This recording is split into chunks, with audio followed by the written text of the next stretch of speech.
So let's say you're attempting a solo and you mess up in the middle, but starting over from scratch every single time you make a mistake can be quite frustrating and time consuming. So what you can do is you can load from your replay or you can load from a certain point. Now, the rule is that you must load from a point before your first encounter with the enemy. For Dehaka and Abathur, the first encounter will be much sooner because there will be Toxic Nest luring, or Dehaka, he's usually going to be out at 1 minute and then he'll go. So anywhere up to this point, I haven't attacked anyone yet, and then so here. Now that I have attacked the enemy, if I load, I cannot load after this time. Otherwise, it will be against the rules because I have already encountered the enemy. Let's say I'm fighting. Let's say I'm gonna go fight, and I'm gonna attack. I'm trying to farm, and then I'm trying to farm. Oh no, I messed up, and this is not a really good start. So what do? You can press F10, quit and rewind. Then you go back to a point in time before your first encounter with the enemy.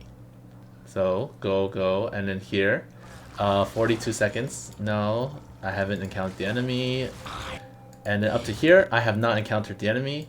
Up to here. So, I guess after you touch the enemy once, I guess that's kind of like okay, because if you don't want to rewind a little bit back, it's all right. But after this point, you cannot load. If you load, then it will not be considered a solo according to the rules.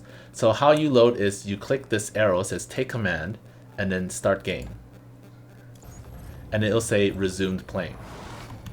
So every time you resume playing, this gap will get wider and wider. It doesn't affect the gameplay, but this can go all the way up here if you load enough times. Also, Kerrigan and Omega Worms, like the frames might be, they will move more and more to the right until at some point you might not be able to even click on the frames anymore. So what about other commanders? Well, for other commanders, you probably won't engage the enemy until the first attack wave. So for this map, the first attack wave will be at 3 minutes, and they'll take some time to walk over. So anything before that you can actually just skip, because it will be quite time consuming to redo this over and over every time. Like spending 3-4 minutes doing this every single time is quite time consuming. So you can see here, the enemy is coming, but they haven't encountered me yet, so I can just load from here. All of these resumes, like I still haven't encountered the enemy, so it doesn't matter. So what about Void Rifts? Well, the rule says that you can use save load for Void Rifts if the first spawn is favorable. So you can see here, the first spawns are here, and then let's say I kill that, and then oh, I messed up. Oh no, I messed up. Then I can technically go back, and so I can go back and before the first encounter. So here, this is the first encounter.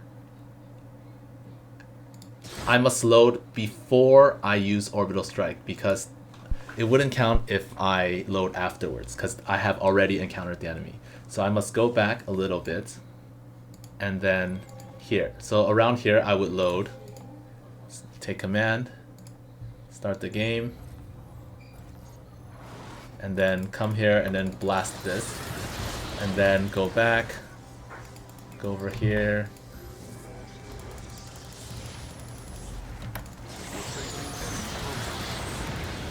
yes, and then continue. After this point, I will not be able to load because I've already encountered the enemy. Does that mean I know where the first rift spawn? Yes. Yes, it's not against the rules. You can actually just like blindly go towards the first rifts until you actually get it, and this kind of just saves time. What are some of the other rules? Well, let's go over them. First one, no ally help. So basically, if the ally wasn't there at all, would have changed the outcome. You must not use the ally's main base. You can expand in either base, but not both. You must not use your ally structures to distract or defend the enemies. Minor incidental damage to ally base is fine. That means like if the first attack wave hits the enemy base, but you don't use the solo command afterwards, it is fine. You may not use the allies workers or other units to feed or kill bots, which makes it a lot more difficult. If you want to get experience for your commander while attempting a solo, your ally can use mules for capturing locks or pushing Janara. Allies should not give passive benefits, so no Guardian Shell. And you can use an ally with a hero, like Kerrigan before level 7, Malignant Creep, also like Alarak. But if there's a hero unit, that hero unit should be placed somewhere in the back so that it won't affect the outcome of the game. Allies should not build a base at all. One extra note for missile command, now that the solo command exists, for missile command mutations, you should use the solo command. Before, the solo command didn't work for missile command, but now that does. If possible, it should be used. You can choose race, so you may choose enemy race, but you may not use other cheats. So no money cheat, no fast build cheat. If there's a bug, then you if the bug exists in the live version, you can use it. This one most likely is not gonna be an issue. You can see, and right here, you can use save and load before the player interacts with the enemy, and you can use rewind if it was used to keep favorable conditions such as Void Rift or Minesweeper spawns. And that's it. If there are any more questions about the rules, please leave them in the comments.